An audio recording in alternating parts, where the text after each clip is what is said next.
پوری دنیا کی نظریں ایران پر لگی ہوئی ہیں. ایران میں رجیم چینج آپریشن شروع ہو چکا ہے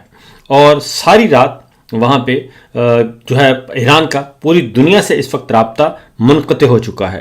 وہاں پہ انٹرنیٹ بند کر دیا گیا ہے. کمیونیکیشنز کے تمام ٹولز معطل کر دیے گئے ہیں. یہاں تک کہ لینڈ لائن جو فون لائنز ہیں وہ بھی ڈسکنیکٹ کر دی گئی ہیں. پورے کا پورا ایران کے اندر جو سسٹم ہے وہ جیم کر دیا گیا ہے اور یہ ایران کی حکومت نے خود کیا ہے. اس کی وجہ یہ ہے کہ ایران میں اس وقت بہت زیادہ احتجاج ہو رہا ہے، فسادات ہو رہے ہیں اور مشہد میں لاکھوں لوگ، نہ صرف مشہد بلکہ فارس میں، تہران میں، ہر جگہ لاکھوں لوگ جو ہیں وہ سڑکوں پر احتجاج کر رہے ہیں اور ساری رات وہ احتجاج کرتے رہے. وہاں پہ مکمل طور پر بلیک آؤٹ تھا، بجلی بند کر دی گئی تھی اور کچھ شہروں میں فائرنگ کی آوازیں بھی سنی گئیں. اور نہ صرف یہ بلکہ حالات جو ہیں وہ ایک عوام کا سمندر ہے جو اس وقت عالمی ذرائع ابلاغ اس کو رپورٹ کر رہے ہیں. میرے سامنے کچھ تصاویر بھی ہیں اور کچھ ویڈیوز بھی ہیں جو میں نے دیکھی ہیں اور کچھ وہاں سے جو رپورٹ ہو رہا ہے وہ میں آپ کو بتا دوں، کیونکہ ایران میں رجیم چینج آپریشن کے اثرات اس پورے خطے میں، ہمارا جس خطے میں ہم موجود ہیں پاکستان، گہرے اثرات مرتب ہوں گے اور افغانستان بھی، چائنا بھی اور رشیا بھی، انڈیا بھی، پاکستان بھی، سارا کا سارا خطہ جو ہے وہ متاثر ہوگا. اور ایک نیو ورلڈ آرڈر جو ہے امریکہ جو کرنا چاہ رہا ہے،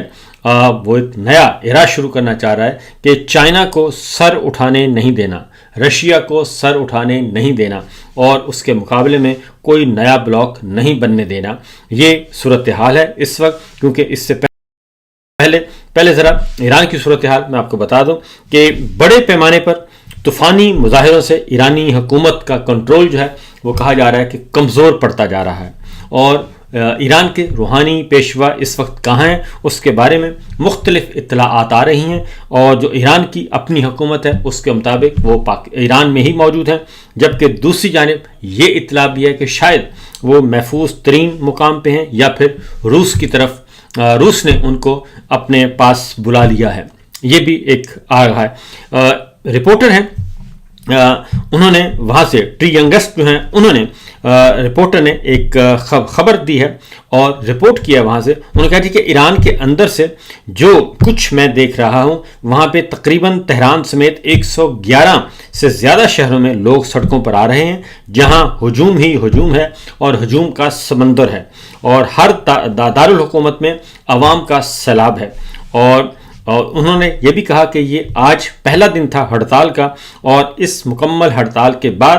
جزوی انٹرنیٹ پہلے بند کیا گیا، پھر مکمل طور پر بلیک آؤٹ کر دیا گیا اور اس کے بعد تمام کے تمام کمیونیکیشن ٹولز جو ہیں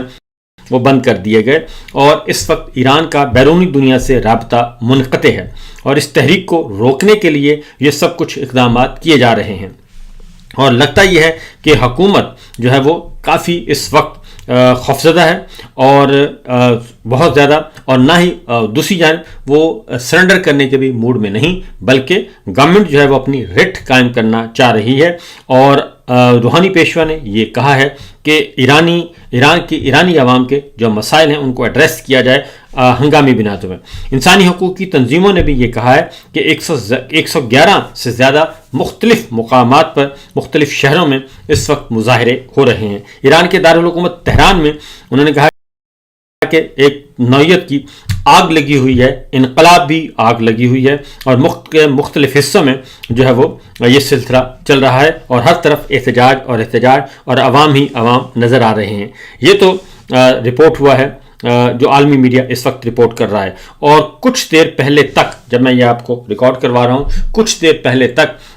اب یہ کہا جا رہا ہے کہ ایران سے کوئی تازہ ترین خبر جو ہے وہ موصول نہیں ہو رہی. اس کی وجہ ہے کہ تمام کمیونیکیشنز کے ذرائع ہیں ان کو ایران کی گورنمنٹ نے معطل کر دیا ہے. اب آتے ہیں ذرا اس کے اثرات پاکستان پہ، کیونکہ پاکستان پہ اس کے گہرے اثرات مرتب ہونا ہیں. اس سے پہلے وینزویلا میں پریزیڈنٹ ٹرمپ نے کارروائی کی امریکی فوج نے اور وہاں سے وہ وینزویلا کے صدر کو ہی اٹھا کر لے گئے. اور یہ لڑائی چل رہی ہے جناب، معدنی وسائل، زیر زمین خزانے جو ہیں ان کی لڑائی چل رہی ہے. اور توانائی کی لڑائی چل رہی ہے، انرجی کی لڑائی چل رہی ہے، اور مہنگی ترین معدنیات جو ہیں ان کی لڑائی چل رہی ہے، اور دوسرا یہ کہ کون رول کرے گا، کیونکہ چائنا رشیا جو ہے وہ اس وقت ابھر رہے ہیں اور وہ چیلنج کر رہے ہیں، اور چائنا نے واضح طور پر یہ دھمکی بھی دی ہے کہ اگر پہلی گولی چلانے کا اور پہلے حملے کا تو موقع ملے گا، لیکن حملہ آور کو دوسری گولی چلانے کا موقع نہیں ملے گا۔ اسی طریقے سے جو ایک اور ڈیولپمنٹ ہوئی ہے، اور وہ ہوئی ہے رشیا کی طرف سے، رشیا نے بھی یوکرین پہ ایک نیا حملہ کیا ہے، اور کافی خطرناک حملہ کیا ہے، اور اس میں روس نے یوکرین پر بیلسٹک میزائل چھوڑے جی، اور یہ اب تک کا وہ کہتے ہیں کہ کافی بھرپور حملہ تھا، کیونکہ رشیا بھی جو ہے اس کو بھی اندازہ ہے کہ کیا سچویشن چل رہی ہے، کیونکہ یوکرین اور رشیا کے درمیان جنگ بندی نہیں ہو سکی۔ پریزیڈنٹ ٹرمپ نے، امریکہ نے، مغرب نے بہت کوشش کی، لیکن بات نہیں بن سکی۔ روس نے مبینہ طور پر جی جو درمیانے فاصلے تک مار کرنے والے بیلسٹک میزائل چھوڑے ہیں، اور رات بھر جو ہے وہ یوکرین کے شہر جو ہیں وہ دھماکوں سے گونجتے رہے، اور زیر زمین گیس ذخیرہ کرنے کی جگہ جیسے اہم انفراسٹرکچر کو نشانہ بنایا گیا ہے، اور ایران کی گورنمنٹ نے یوکرین کی گورنمنٹ نے اس کی تصدیق بھی کر دی ہے۔ تو یہ دونوں معاملات جو ہیں، اور دوسری جانب یہ جو حملہ کیا گیا ہے جو یوکرین پہ جو لیٹسٹ حملہ کیا، اس میں پولینڈ سے صرف 70 کلومیٹر فاصلے پر یہ جو ہے جھٹکے محسوس کیے گئے ہیں، اور نیٹو کو بھی ایک میسج دیا جا رہا ہے کہ جناب آپ بھی ذرا تھوڑے سے الرٹ رہیں، کیونکہ رشیا چائنا اس وقت سیم پیج پہ ہیں، اور دوسری جانب ہے امریکہ اور مغربی ممالک۔ یہ سچویشن چل رہی ہے، اور ان کے ساتھ ہیں جی اسرائیل۔ اور ایک بات ذہن میں رکھیے گا کہ ایران پہ پہلے بھی یہ کام ہو چکا ہے، اور یوکرین کی وجہ سے، یوکرین اور رشیا کی جنگ کی وجہ سے پاکستان میں رجیم چینج آپریشن ہوا، اور اس کے بعد ایران کا رجیم چینج آپریشن اس سے پہلے بھی کوشش ہو چکی ہے مئی جون میں، اور جس میں اس وقت عاصم منیر جو ہیں وہ ملے تھے پریزیڈنٹ ٹرمپ کو، اور انہوں نے کہا تھا کہ جناب انہیں ایران کے بارے میں یہ خبریں پاکستان سے دی گئیں، کیونکہ عاصم منیر جو ہیں وہ ایران کو بہت اچھی طرح سمجھتے ہیں، تو انہوں نے بہت ہی مفید مشورے دیے صدر ٹرمپ کو، لیکن اس کی تفصیلات سامنے نہیں آ سکیں۔ اور اب جو وینزویلا کے اگر لنک کریں، پھر ادھر روس اور یوکرین کو لنک کریں اور ڈاٹس ملائیں، تو پھر ایران میں ایک اور اٹیمپٹ ہو چکی ہے، کیونکہ اس سے پہلے ایران میں جو اس کی فوجی قیادت، اس کے جوہری سائنسدان اور پاسداران انقلاب کی لیڈرشپ کو سب کو مار دیا گیا تھا، شہید کر دیا گیا تھا، اور اب جو ہے وہ ایک سیکنڈ اٹیمپٹ ہے، اور یہ عوامی موومنٹ ہے۔ پریزیڈنٹ ٹرمپ نے جو اس بارے میں کہا ہے، انہوں نے کہا جی کہ ابھی ہم دیکھ رہے ہیں، سچویشن کو مانیٹر کر رہے ہیں، آبزرو کر رہے ہیں، ابھی ہم کچھ بھی نہیں کہہ سکتے، اور میں فی الوقت رضا شاہ جو شہنشاہ ایران ہیں، ان کے بیٹے رضا پہلوی کو فی الوقت میں نہیں دیکھ رہا ایران کا صدر، اور اس لیے انہوں نے کہا کہ پہلے دیکھنا ہوگا کہ ایران کے عوام کس قدر نکلتے ہیں اور کس حد تک وہ کامیاب ہوتے ہیں، اس کے بعد پھر ہم فیصلہ فرمائیں گے۔ اور پاکستان میں بھی ارتعاش پیدا ہو چکا ہے، خاص طور پہ کل سے 8 جنوری پہلا ارتعاش جو تھا وہ سہیل افریدی صاحب کا دورہ لاہور تھا، اور اس کے بعد کل جو تحریک شروع ہوئی، تحریک تحفظ آئین پاکستان کے زیر اہتمام لیڈر آف اپوزیشن قومی اسمبلی محمود خان اچکزئی صاحب اور لیڈر آف اپوزیشن سینٹ راجہ عباس صاحب، ان کی قیادت میں ریلی جی ٹی روڈ سے لاہور پہنچی، اور اس دوران جو ہے حکومت کے کافی پنجاب حکومت کے ہوش ٹھکانے آئے ہوئے تھے، اور کافی پریشان دکھائی دیے وہ سب کے سب۔ دوسری جانب جو اس وقت سچویشن چل رہی ہے جی، آج محمود خان اچکزئی صاحب نے لاہور بار سے خطاب کرنا ہے، لاہور ہائی کورٹ بار میں ان کو انوائٹ کیا گیا ہے، انہوں نے خطاب کرنا ہے، اور اس سے پہلے جو زمان پارک کی رونقیں ہیں وہ بحال ہو چکی ہیں، روشنیاں بحال ہو چکی ہیں، دروازے کھل چکے ہیں، اور وہاں پہ لاہور کے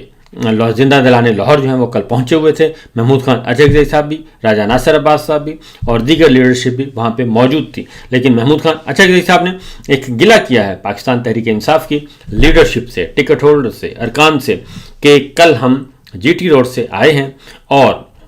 پاکستان تحریک انصاف کو جس طریقے سے پارٹیسپیٹ کرنا چاہیے تھا رہنماؤں کو، وہ ہمیں نظر نہیں آئے، اور جب تک انہوں نے کہا کہ 24 گھنٹے کے اندر اندر عمران خان صاحب رہا ہو سکتے ہیں،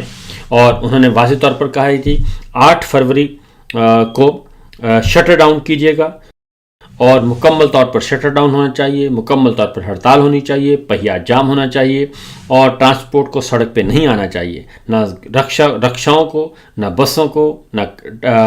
ٹرالرز کو، نہ ٹرکس کو، کسی کو سڑک پہ نہیں آنا چاہیے، اور بھرپور حصہ ڈالنا چاہیے۔ اور انہوں نے واضح طور پر کہا، اور یہ درست کہا، کہ اگر واقعتاً آپ اپنی حقیقی آزادی چاہتے ہیں، آپ اپنا ووٹ چوری واپس کر لینا چاہتے ہیں، اور اس وقت جو رجیم مسلط ہے، اس ناجائز حکومت کو، ناجائز رجیم کو آپ اٹھا کر باہر پھینکنا چاہتے ہیں، تو ضروری ہے کہ 8 فروری کو مکمل طور پر شٹر ڈاؤن کریں۔ کاروباری لوگوں کا، تاجروں کا، دکانداروں کا بھی یہ فرض ہے، کسانوں کا فرض ہے، طلبہ کا فرض ہے، وکلا کا فرض ہے، وہ سب کے سب اپنا اپنا حصہ ڈالیں، اور 8 فروری کو بھرپور طریقے سے یونٹی کے ساتھ آئیں۔ اور اگر پاکستان کے عوام 8 فروری کو پہیہ جام کر دیتے ہیں اور شٹر ڈاؤن کر دیتے ہیں، ہڑتال کر دیتے ہیں، اور باہر آتے ہیں، اور پرامن طور پر نہ ڈنڈا، نہ جھنڈا، نہ پتھر، صرف باہر آ کر نعرہ لگائیں کہ ہم جو دیا گیا نعرہ دیا گیا ہے کہ ہم ظلم مٹانے نکلے ہیں، آؤ ہمارے ساتھ چلو، یہ سلوگن ہے۔ تو اس نعرے کے ساتھ انہوں نے کہا کہ آئیں اور یہ سب کچھ کریں۔ اگر آپ یہ سب کچھ کر دیں گے، باہر نکل آئیں گے، تو عمران خان 24 گھنٹے کے اندر اندر جو ہے وہ رہا ہو سکتے ہیں۔ اس لیے انہوں نے ابھی وہ لاہور میں ہوں گے، اور ابھی 2 دن انہوں نے لاہور میں قیام کرنا ہے، وہاں پہ ملاقاتیں ہیں اور کارنر میٹنگز ہیں، یہ سب کچھ ہے۔ اور اس بات کا امکان موجود ہے کہ وہ نواز شریف صاحب سے ملنے کی کوشش کریں گے، کیونکہ انہوں نے میڈیا کے ذریعے پیغام دیا ہے، نواز شریف صاحب کو یاد دلایا ہے، احساس دلایا ہے کہ ہم جی ٹی روڈ پہ وہی نعرہ لے کر نکلے ہیں جس کے لیے نواز شریف صاحب نکلے تھے کہ ووٹ کو عزت دو، اس لیے اب ہم ووٹ کو عزت دو کے لیے ہم نکلے ہیں۔ اور عمران خان صاحب، انہوں نے کہا کہ لاکھوں لوگ چاہنے والے موجود ہیں عمران خان کے، لیکن وہ جب تک باہر نہیں نکلیں گے اور اپنا حقیقی آزادی پہ اپنی پریزنس شو نہیں کریں گے، اس وقت تک تبدیلی نہیں آ سکتی، اور تب تک عمران خان دریاب نہیں ہو سکتے۔ تو دیکھیے کہ کیا ہوتا ہے۔ دوسری جانب ایک اور ایکٹیویٹی چل رہی ہے، اور وہ ہے سہیل خان آفریدی صاحب، اور انہوں نے کل یعنی کہ آج پہنچنا ہے کراچی، 9 سے 12 تاریخ تک وہ کراچی میں ہیں۔ ان کا جو ہراول دستہ ہے وہ آلریڈی پہنچ چکا ہے، شوکت بسرا صاحب اور دیگر وہ پہنچ چکے ہیں کراچی میں، اور پاکستان